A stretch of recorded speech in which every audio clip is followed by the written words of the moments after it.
going on YouTube? Do it with Cody, and today I'm going to be installing LED fog lights in my 4th generation Ram 1500. Today we have the Lasfit 9006 LEDs, and Lasfit is a company that reached out to me on Instagram, asked if I would do a video on them. So let's take a look inside. They are today's sponsor. As you can see, they have a triple stack LED on both sides there. Really professionally built overall. Nice heat sink on the bottom. But enough with that. Let me just go ahead and get these thrown in. I'll show you guys how to install them. If you guys are interested in ordering these fog lights for your truck, I'll have a link in the description. And you can use my discount code DIWK10 for 10% off and 10% off anything else on their site. Let's get these installed. Let me show you the difference in the bulbs here. Here's the original Slovenia bulb that comes stock in 4th gen Rams. And here's the LED one. You can see the difference in size. When you're lining this thing up, when you plug it in, you want it so that it's facing 9 and 3. Put it in your housing and twist until this thing turns all the way over and you get this plastic piece locked into place. So when you're putting it in, it'll look like that. The wire will be straight down. This is where you're gonna wanna go in to change out your bulb. Just going through this fender, you're gonna crawl under here. Right there is the assembly. Once you guys get up under here, you can see the plug here right where my hand is on. And if you turn it to the right, clockwise, you can feel it locked, that it's locked. So if you turn it to the left, I ran out of cord here. You can see this cord. There is a little mount you could try to pull out, but I'm just going to try to take the clip off. So you see this little plastic tab? You're going to pull up on that, and you're going to wiggle, try to get a finger underneath, and you're going to pull that right off. It popped off. Now, I just keep spinning this and pull out this original bulb. Push in. I don't know why I went to the left. You can go all the way to the right. Spin it all the right, get it in line. And once you get it in line, it'll hit a certain point where you could twist those plastic locking mechanisms in there. And once you twist it into place, go ahead and backtrack this so the cord is sitting at 6 o'clock. When the cord is sitting at 6 o'clock, as you can see there, you'll be perfect 9 and 3 angle. We're gonna go ahead and just plug this back in. There is a certain way that this has to be plugged in. The way you could tell is just plug it in, and if the light doesn't come on, that means you have to flip polarities. Just gonna turn off the lights, come back under the vehicle, pop this back off, and flip this the other way, and it should work fine. Let's go turn on the lights. If you're testing this without the truck on, you do have to have the key turned to the run position. And I already clicked this for my lights to be on. And let's see, that one's working, and that one's working, so that was the correct polarity. And I did notice that there is a little bit of a flicker, and I'm going to show you guys how to get rid of that flicker. Some trucks require that you have the decoders. Well, I don't have the decoders for these LEDs.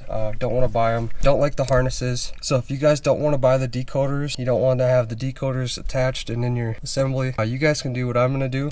I'm going to use my OBDLink MX Plus. Which I'm gonna go ahead and plug this in right to my OBD2 port. Okay, let's get that attached. Let me just show you guys the flickering real quick.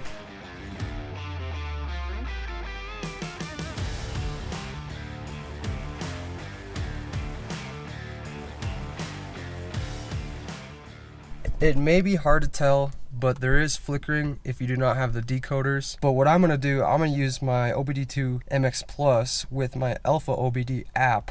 And I'm gonna show you guys on my phone right now how to change your vehicle settings. So, just like I did with my high beam and low beam headlights, you can see there's no flickering there. So to get rid of that flickering with the fog lights is go to your AlpaOBD app. You wanna make sure your vehicle is in the run position.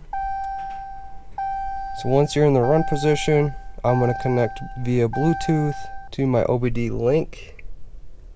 It's connected to OBDLink. So I'm going to go to Ram 1500. This is already set because I've already done this before. But if you haven't done this before, what you're going to do under my car, you're going to hit Dodge/Ram 1500. Because I have a 1500, so if you have a 2500 or 3500, you'll click that. Body computer, because that's what we're going to be going into, is the body computer. Control unit. Mine is a 2015, so I'm going to check 2015 PowerNet. You'll just select your year there. And then I'm going to hit connect. So it says connected to body control module, my 2015. It's connected. You're going to go down here in the bottom and you're going to click the little hood icon. You're going to click procedure to start. You're going to scroll all the way to the bottom. You're going to click on car configuration change. Select option. Now I'm going to type in, just to make it easier, you can hit that little search icon, or you could scroll through all of them, but I don't feel like scrolling, so I'm going to hit LED. I'm just going to type in LED, and it's going to say CBC features. This first one is LED reverse lamps, stop lamps, rear turn signals, tail lamps, license plate lamps, front turn lamps, front fog lamps present. So right there, CBC features, LED, front fog lamps present. And you're going to select value, and you're going to change it from no to yes. So you're going to click yes, you're going to hit start, and it's going to say right there, the current status of the component is no. That's why these LEDs are flickering. So as soon as I hit next and hit start, and it's going to say current status is yes, go ahead and exit out of the app. You're going to turn this off. You're going to get out of your vehicle. You're going to close your door, and you're going to wait 5 minutes. After you wait 5 minutes, come back out here, turn your fog lights on, and they should not be flickering. And just like that, guys, there's no more flickering just by changing that one setting. And we are all set. It looks amazing. That's going to do it for today's video. Hopefully this video was helpful for you guys. If it was, give me a thumbs up. Comment down below what you guys want to see. Also go check out the Instagram, storm_5.7. Check out my other videos. I'm going to be posting up some stories and posts on there showing off these lights at nighttime so you guys can see how far they project outward. Thanks again to Lasfit Auto, and we'll see you guys next time.